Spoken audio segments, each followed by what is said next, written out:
திமுகவும் அதுவும் குளத்தூர் தொகுதியில முதல்வரே தோத்ததெல்லாம் பெரிய அளவுல பெரிய அதிர்ச்சி ஆயிடுச்சு. அவரும் கடக லக்னத்தை சேர்ந்தவர் தான் ஸ்டாலின் ஐயாவும். நட்புகள் வட்டாரங்கள் கொஞ்சம் இது, அதனாலதான் அவருக்கு கெட்ட பேரேவும். நட்புனா கட்சிக்குள்ளேவா மற்ற கட்சிகளா? கட்சிக்குள்ளேயும். அப்ப நீங்க சொல்றதெல்லாம் பார்த்தா ஓரளவு கரெக்டா தான் இருக்கும் போல, பிரச்சனைகள் எல்லாம் பார்க்கும்போது. கட்டாயமா அவருக்கெல்லாம் அவருடைய ராசிப்படி பாத்தீங்க அப்படின்னா கடக ராசி, கடக லக்னம் ராசி சிம்ம ராசி. இவர் நம்ம ஸ்டாலின் ஐயா அவருக்குமே பாத்தீங்கன்னா சனி பகவான் உச்சத்துல தான் இருக்காரு. அவர் பிறக்கும் போதுல இருந்தே. ஆமா.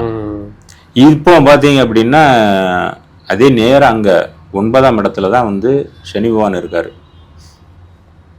சரிங்களா?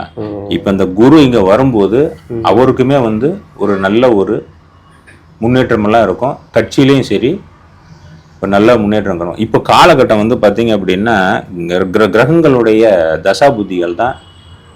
அப்போ தேர்தலுக்கு முன்னாடி நல்லா இருந்துச்சு, தேர்தலுக்கு அப்புறமா அவருக்கு ஒரு பின்னடைவு. தேர்தல் அன்னைக்கு அல்லது தேர்தலை ஒட்டியாவது நல்லா இருந்துச்சா?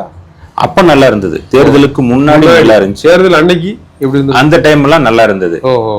ஏன்னா அவருக்கு சந்திர மகாதசை, சந்திர புத்தி தான் போகுது. இப்போ சனி தசையில சந்திர புத்தி நடத்துறாரு.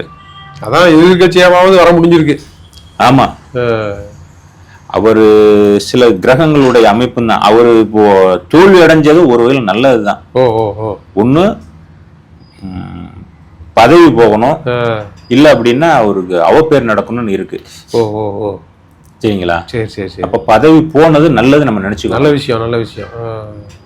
ஏன்னா உண்மையிலே நல்ல தலைவர்கள். ஆமா ஆமா.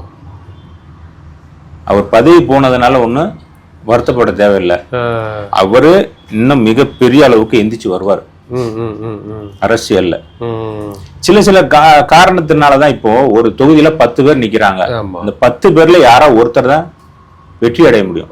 அப்ப அந்த நேரத்துல அவருக்கு அந்தந்த கிரகங்கள் எப்படி அவருக்கு ஒத்துழைப்பு தருது, அதை வச்சுதான் வெற்றி தோல்வி எல்லாமே.